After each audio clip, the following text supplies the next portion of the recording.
Hi everybody, my name is Danielle Nicole and welcome to Monetary Makeup. Today we are testing out the new Charlotte Tilbury Beautiful Skin Sun-Kissed Glow Bronzer. Just look at the size of this packaging. I mean, it's like half the size of my head. So we'll be doing swatches, a demo, and a wear test, as well as some comparisons. And since it is currently Mental Health Awareness Month, that is going to be the topic of the day while I review this new cream bronzer.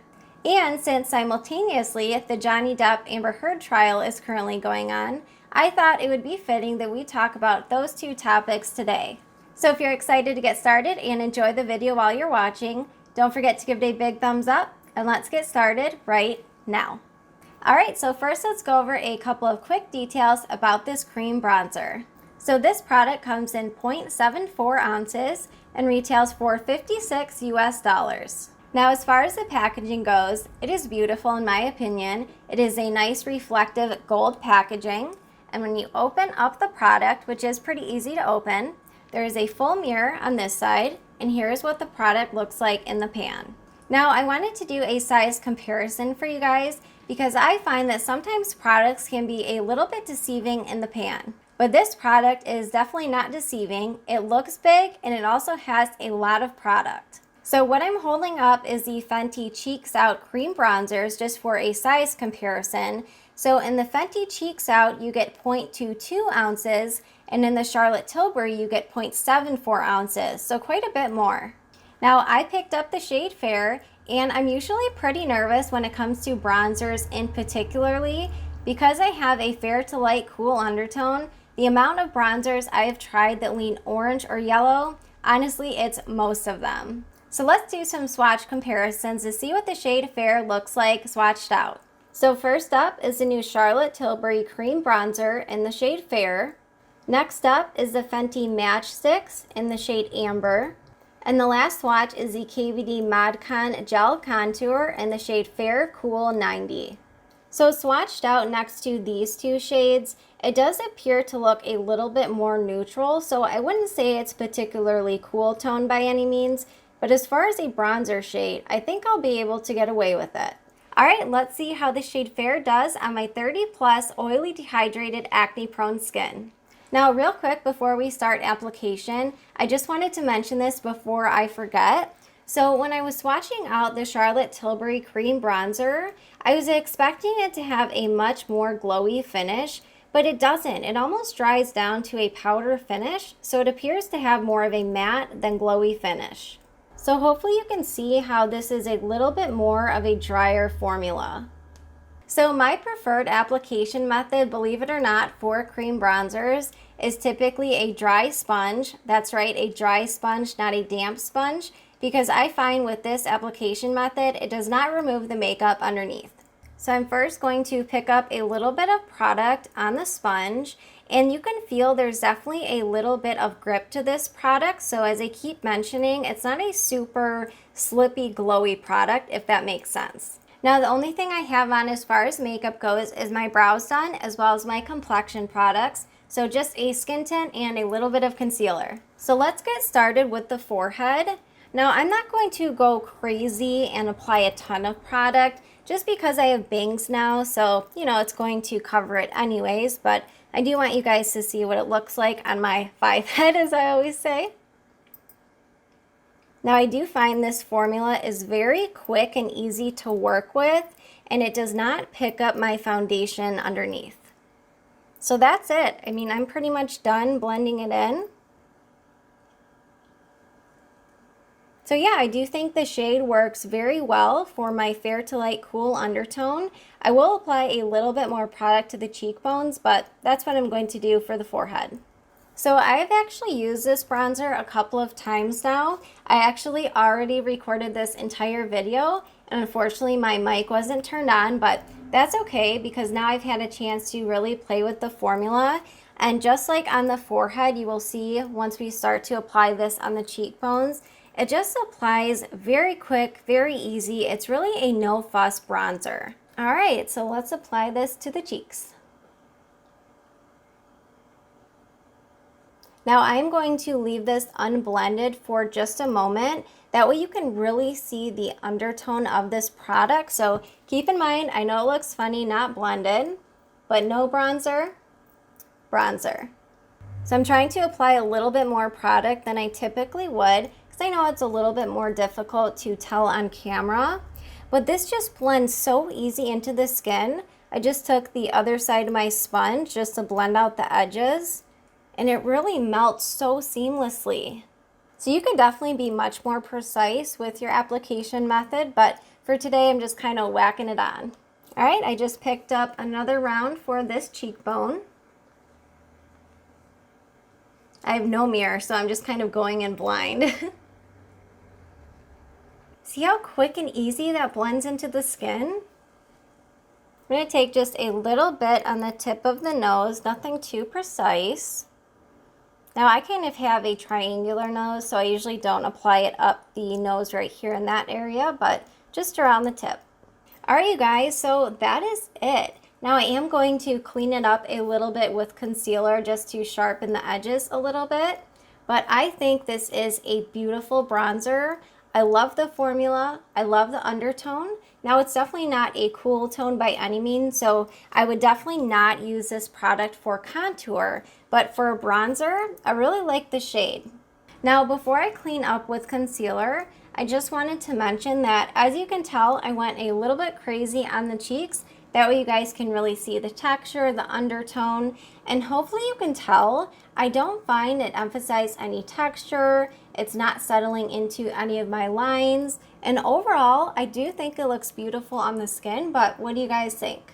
And lastly, hopefully you can see how beautifully this product builds and how quickly it can build. So on the forehead, I went in pretty lightly, and I don't think you'd really be able to tell I was wearing bronzer. I think it looks pretty natural in that area. Whereas on the cheekbones, I went crazy, but just wanted to point out you can really sheer it out or build it up. All right, let's apply a little bit of this cream bronzer to the eyes. I'm just taking my Morphe 456 brush. This is a great one and done kind of monochromatic bronzer. Now, in my opinion, because this texture does lean to more of a cream to powder formula, I think this is going to be one of those cream bronzers that many different types of skin can use. So I personally have oily skin, oily dehydrated, and I do find that this bronzer lasts beautifully and all day. I love applying bronzer to the eyes. I feel like no matter what eye color you have, just kind of brings out your eyes. So hopefully you can see I am not being super precise, just kind of whacking it on today. All right, let's add a little bit to the lower lash line. I feel like your makeup really starts to come together once you get the lower lash line done. Oh my gosh, you guys, so I have been using a lash serum for about 6 months now, and I am really starting to notice a difference. I have this one eyelash on my left eye. You guys, it's like out to here. It is crazy. I have never had lashes that long. They weren't necessarily, you know, the shortest lashes, but it's really exciting to know that lash serums actually work, you know? All right, let's take a clean, fluffy brush, just blend out any harsh edges. Although I don't really find that this bronzer creates any harsh edges, but just in case. All right, so this is personally how I like to clean up my bronzer. I just put a small line right there. That was actually probably too much product, but it's all right. Just kind of blend it down instead of up. That way I don't take it up too high. See how it creates that nice definition? All right, let me add a little bit of mascara and lip gloss, and I'll be right back. All right, you guys, so I just added a little bit of mascara, did a couple of touch-ups. I haven't added any blush, highlighter, or any lip products or anything like that. So what I'm thinking for the topic of the day, let's just have a little chat back and forth in the comments while I talk right now about the Johnny Depp trial and also Mental Health Awareness Month. So first I want to go in with highlighter. This is from Pat McGrath, the Bridgerton collection, and this is Incandescent Gold 002. So that's the highlighter I'm going to apply. So I'm not going to get into a ton of details about the Johnny Depp Amber Heard trial, just in case any of you aren't following the case. In fact, I wasn't even watching the trial, but there was just a couple of snippets that I picked up on, and then I kind of started watching and got sucked in. But overall, the first thing I want to say is just this entire case, no matter what you believe, the whole thing is just really sad in my opinion. But the one thing that I really appreciate about this is I feel like it's kind of brought to fruition that it doesn't matter your status, what you do for work, your age. You know, mental health can really affect everyone and anyone. Now, one of the things that I thought was kind of interesting was Amber Heard in the trial kept saying that she pledged to donate charity. But we all know that pledging to donate charity isn't quite the same thing as actually paying them, right? And the one thing that kind of stood out to me with my financial background is she kept saying that she wanted the money directly unless Johnny Depp donated twice as much to charity. And she kept mentioning that she didn't want Johnny Depp to get any of the tax breaks. But my understanding, now I am not a tax attorney, so this is not legal advice, but my understanding was that if the courts ordered Johnny Depp to pay Amber Heard those funds, and then Amber Heard said, I want to donate those funds to charity, then my understanding is that those tax breaks would actually go directly to Amber Heard because those were actually her funds, right? So if any of you out there are tax attorneys, let me know, but that is definitely my understanding.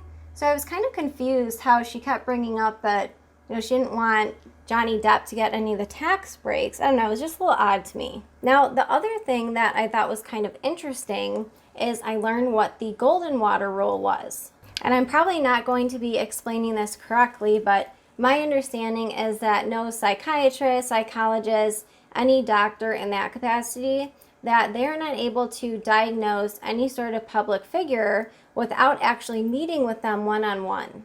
But also the reason I brought that up is I think that's a great rule because part of the reason it was brought up is to destigmatize mental health. So that's all I'm trying to do today is just kind of bring awareness to mental health.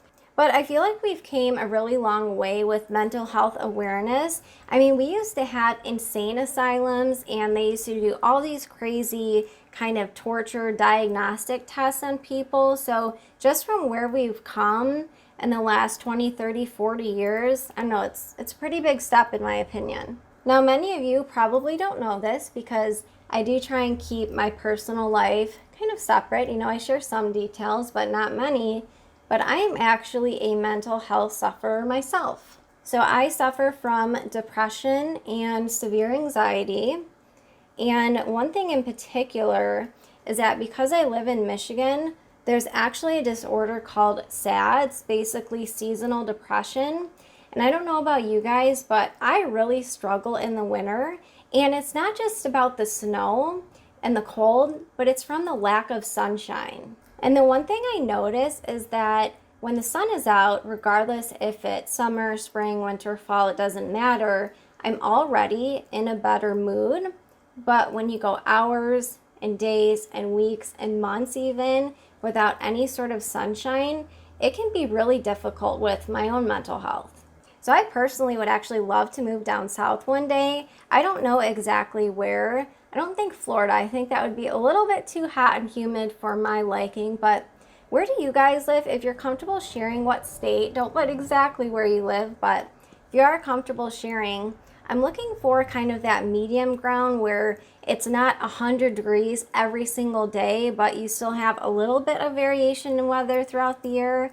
So I'm thinking maybe like the Carolinas or I don't know, something like that. Now, I would love to have an open discussion with you all in the comments about this case or even about mental health in general, so feel free to share in the comment section. The only thing I ask is please be respectful. Please don't comment any information that could potentially put someone in harm's way. So just be polite and let's have a conversation. Now, I don't know about you guys, but I could not imagine having my entire life, intimate details being shared throughout the world. I can just imagine and feel for those people right now that has to be so daunting and so damaging on your mental health. Now, there's still one more day of court, at least the time I am filming this today, so we will see what the jury decides, what the verdict is, but overall, I just thought it would be good to mention that case since it is Mental Health Awareness Month. So if any of you suffer from mental health, just know that you are not alone, and it's definitely easy to pass judgment on other people, especially online, but just goes to show you never know what someone is going through, so I always try to give people the benefit of the doubt. So if you guys also struggle with any of that, let us know down below and we can talk about it. It is definitely nothing to be ashamed of. We're humans, we have brains, we're not perfect. Our brains certainly aren't perfect, so it's just one of the struggles that I also suffer with. All right, you guys, well, that was my quick topic of the day. I hope you found value in just having a little chit chat. Please remember, if you do suffer from any sort of mental health illness, you're definitely not alone. And please remember to keep all the comments respectful. We don't judge, we don't try and diagnose anyone, so just keep that in mind. All right, I will see you guys in a few hours for my final thoughts and the wear test. Hi everybody, I just got home from work and my makeup has been on now for about 6 hours. As you can see, we're in my Florida room. Unfortunately, the traffic outside is so loud right now, and I did want you to see what my skin is looking like in natural daylight at the end of the night. Please excuse my messy Florida room, but let's take a look at how my skin is looking with the Charlotte Tilbury bronzer. Now, I am batch filming content today, so if you notice I'm looking similar, that is why. But let's take a look at my skin with the Charlotte Tilbury cream bronzer. So it's definitely still hanging on pretty good. What do you guys think? Let me move my hair out of the way, that way you can see the forehead. But yeah, I feel like that held on really good. You guys, I can't even express how happy I am that the sun is still out. As I mentioned in my topic of the day, I get so bummed out when it is dark and gloomy, so I will take all the sunshine I can get. But anyways, back to the Charlotte Tilbury bronzer. Now, I did hear a few people say that it pulled, the fair shade in particular, pulled a little bit green or yellow on them. Now, in me, I'm not really getting that. I feel like it is a very nice, neutral, leaning cool shade, so I really enjoy the depth, the undertone, and the shade of this bronzer. Now, it's actually been pretty hot today. As you can tell, my hair is frizzing out a little bit, so I feel like because this formula is a little bit more of almost like a powdery finish, I feel like it is going to be a great cream bronzer for many different skin types, but especially for people like me who have oily skin that also gets dehydrated, because I can't have a product that's too dewy, it just won't last throughout the day. But I can't have a product that's so matte that it's sucking the life out of my skin either. So I really do feel like this formula is just perfection. Now, not only is the shade great, not only did it last all day on me, but I really do love the texture of this bronzer. It didn't pick up any of my foundation underneath, and I just feel like it melts right into the skin. It doesn't emphasize any of my texture. I don't know, you guys, this is probably going to be one of my new favorite cream bronzers. All right, well, this new Charlotte Tilbury Beautiful Skin Sun Kiss Glow Bronzer, the names just always kill me. They're super long, but it is definitely getting 2 thumbs up from me. So now I am dying to hear from all of you guys down below. Have you picked up the Charlotte Tilbury bronzer? If you did, let us know what shade you picked up, what your experience was. Let us know all of your thoughts down below. All right, well, I do hope you all enjoyed the topic of the day as well as my review of the Charlotte Tilbury bronzer. If you did enjoy the video, please don't forget to give it a big thumbs up. Thank you so much for spending your time with me, and I look forward to seeing you in my next video. Bye, guys.